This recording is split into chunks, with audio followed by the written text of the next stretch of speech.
আসসালামু আলাইকুম। ওয়ালাইকুম আসসালাম। শুনলাম মামা আপনি নাকি ধারাভাষ্যকারের চাকরি করতেন।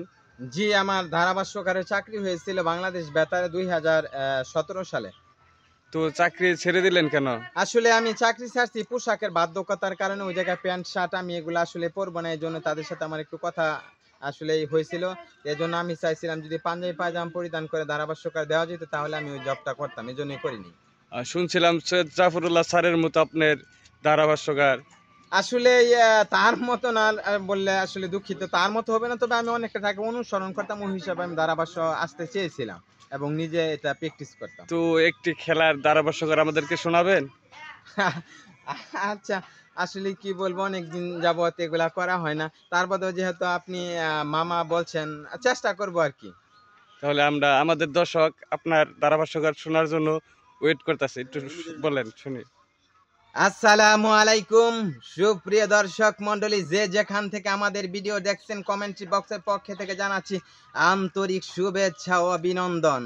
আমার সাথে আজকে যিনি ধারাভাষ্য রয়েছেন আমার বাম পাশে, তিনি হলেন চৌধুরী জাফরুল্লাহ শারাফাত, যিনি বাংলাদেশের গর্ব, ধারাভাষ্যের গর্ব।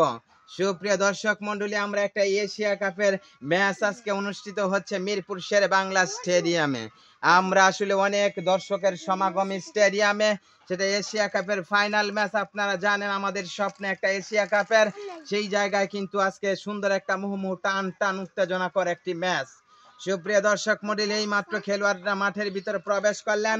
বাংলাদেশের অধিনায়ক মাশরাফি বিন মুর্তজাকে আমরা দেখতে পেলাম এবং পাকিস্তানের ক্যাপ্টেন শহীদ খান আফ্রিদি।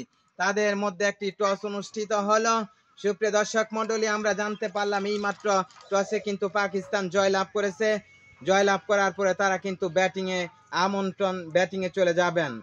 এই মুহূর্তে অনেক তাদের ব্যাটিং লাইন আপ অনেক শক্ত। আমরা জানি পাকিস্তান প্রথমে ব্যাটিং করলেন, অত্যন্ত সুন্দর অল্প সময়ের মধ্যে তাদের মারমুখী ব্যাটিং আমরা জানি। শহীদ খান আফ্রিদি ইতিমধ্যেই কিন্তু তার ৩৫ বলে ১০০ রানের সেই সেঞ্চুরি তিনি হাঁকিয়ে ফেলছেন। পাকিস্তান আর মাত্র অল্প কয়েকটি বল বাকি। এই মাত্র সুন্দর নান্দনিক একটি শটের মাধ্যমে তাদের ২০ ওভারের খেলা টি-20 খেলা মাত্র প্রথম সেশন শেষ করলেন। ২০ ওভার শেষে ৭ উইকেটে পাকিস্তানের সংগ্রহ ২৪৯ রান। বাংলাদেশের করতে হবে ২০ ওভারে মাত্র ২০০ জয়ের জন্য ২৫০ রান।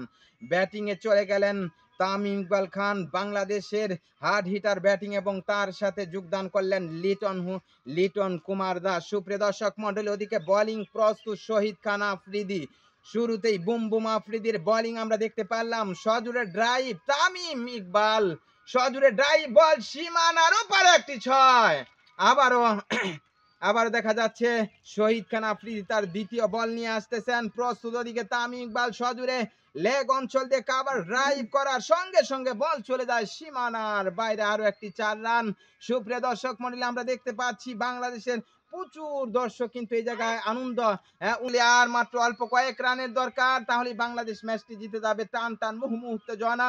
আমি এই মুহূর্তে আসলে ধারাভাষ্যকার চেঞ্জ করে আমার শ্রদ্ধেয় বড় ভাই চৌধুরী জাফরুল্লাহ শারাফাতকে দিয়েছি। চৌধুরী জাফরুল্লাহ শারাফাত, আপনাদের উদ্দেশ্য কিছু বলবেন?